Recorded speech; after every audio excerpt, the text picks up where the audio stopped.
좋은 아침입니다. 서창원 목사입니다.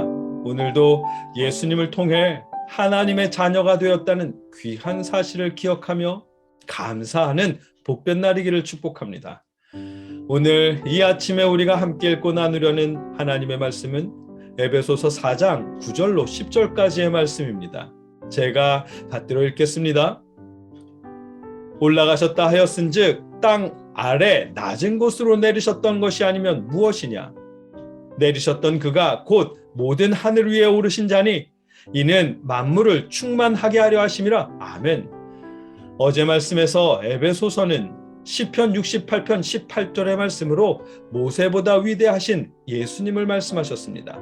랍비들은 모세가 하늘에 올라가고 모세가 율법을 주는 것으로 해석했던 시편의 말씀으로 에베소서는 예수님이 하늘에 오르시고 예수님께서 선물을 주시는 것으로 말씀하셨습니다. 예수님의 승리를 찬양하면서 동시에 모세보다 위대하신 예수님을 전해 주었습니다. 모세의 율법이 아니라 예수님을 통해 하나님의 자녀가 되고 예수님이 주시는 선물로 우리가 은혜를 받게 됨을 말씀하셨습니다. 오늘 말씀도 그의 연장선에 있는 말씀입니다. 동시에 우리가 늘 기억해야 할 복음이 무엇인지 다시 깨닫게 하십니다. 본문 9절 말씀입니다. 올라가셨다 하였은즉 땅 아래 낮은 곳으로 내리셨던 것이 아니면 무엇이냐? 아멘. 에베소서는 예수님께서 올라가셨다면 먼저는 땅에 낮은 곳으로 내려오셨어야 한다고 말합니다. 이 구절은 땅 아래 낮은 곳으로 내리셨다는 표현 때문에 많은 해석들이 있습니다. 그중 하나는 죽음의 음부, 지옥에까지 내려가신 것으로 해석하는 관점입니다. 예수님이 죽으신 후에 지옥에까지 내려가셨던 것으로 해석하는 해석입니다. 그런가 하면 두 번째 해석은 단순히 예수님의 죽음을 의미하는 것이라고도 해석합니다. 이 두 가지 해석 모두는 땅 아래 낮은 곳이라는 표현을 땅보다 낮은 곳으로 이해한 해석입니다. 그러나 우리 번역도 그렇지만 헬라어 사본에도 땅보다 낮은 곳이 아니라 땅 아래 낮은 곳으로 되어 있습니다. 어떤 사본에는 아래라는 단어가 없이 땅의 낮은 곳으로 되어 있기도 합니다. 그래서인지 새 번역은 땅의 낮은 곳으로 라고 번역합니다. 이런 번역에 맞춰 세 번째 해석은 단순히 땅에 내려오신 것으로 이해해야 한다고 해석하는 해석도 있습니다. 물론 땅 아래 낮은 곳이라는 표현은 곰곰이 생각해보면 땅 아래 그 밑에 있는 낮은 곳으로 이해할 수도 있을 것 같습니다.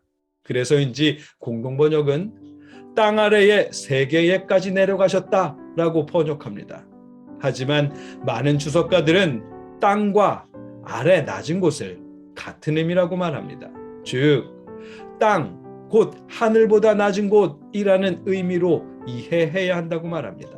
왜냐하면 에베소서 문법의 특징 중 하나가 그런 식의 표현법이기 때문이라고 합니다. 그래서 이 9절 말씀의 의미는 예수님께서 하늘에서 땅에 내려오신 것으로 이해하는 것이 가장 나을 듯합니다. 사실 땅 아래 낮은 곳이라는 표현이 지옥에까지 내려가셨다는 말인지 혹은 그냥 죽으심을 의미하는 것인지 그도 아니면 땅에 내려오셨다는 것을 의미하는지는 에베소서를 기록하신 분만 정확히 알 수 있을 것입니다. 그렇더라도 땅보다 낮은 곳으로 이해해서 지옥에까지 가셨다고 말하는 해석은 다분히 교리를 위한 해석인 듯합니다. 그보다는 예수님의 죽으심 혹은 땅에 내려오심을 의미하는 듯합니다. 이 둘 중에서 우리는 예수님께서 성육신을 입으시고 이 땅에 내려오신 것으로 이해하려 합니다. 그렇게 이해하자면 본문 9절의 말씀은 예수님께서 하늘로 올라가셨다는 말씀은 예수님께서 땅에 내려오셨다는 의미입니다 라는 뜻이라고 할 수 있을 것입니다. 땅에 내려오셨던 예수님은 하늘에 다시 오르신 그분과 동일하신 분이십니다. 10절 말씀입니다. 내리셨던 그가 곧 모든 하늘 위에 오르신 자니 이는 만물을 충만하게 하려 하심이라. 아멘. 예수님이 이 땅에 오시고 다시 승천하신 것은 구원을 완성하시기 위해서라는 말씀입니다.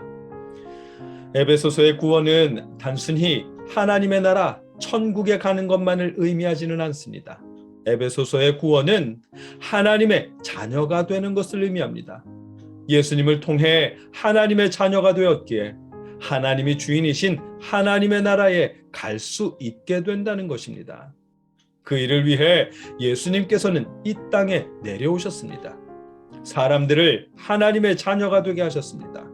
다시 하늘에 오르셨습니다. 주를 믿는 하나님의 자녀들도 하늘에 오를 수 있도록 구원을 완성시키셨다는 것입니다. 이 부분이 예수님께서 모세보다 위대하심을 증명하는 핵심적인 부분입니다. 아울러 우리 기독교의 핵심입니다. 모세는 율법을 주는 것으로 끝이었지만 예수님은 예수님을 통해 하나님의 자녀가 되게 하셨습니다. 하나님의 나라를 상속받게 하셨습니다. 본문은 믿는 사람들에게 그 사실을 다시 일깨워 주십니다. 신앙인들이 늘 기억해야 할 사실임을 알려주십니다. 오늘 본문의 의미입니다.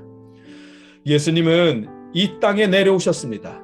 죽으셨고 부활하셨고 다시 하늘로 올라가셨습니다.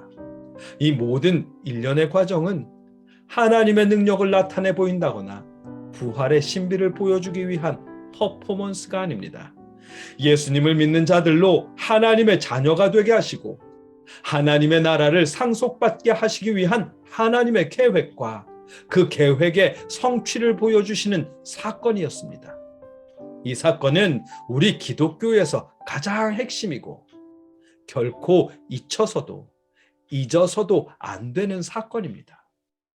우리가 늘 기억해야 할 사건입니다.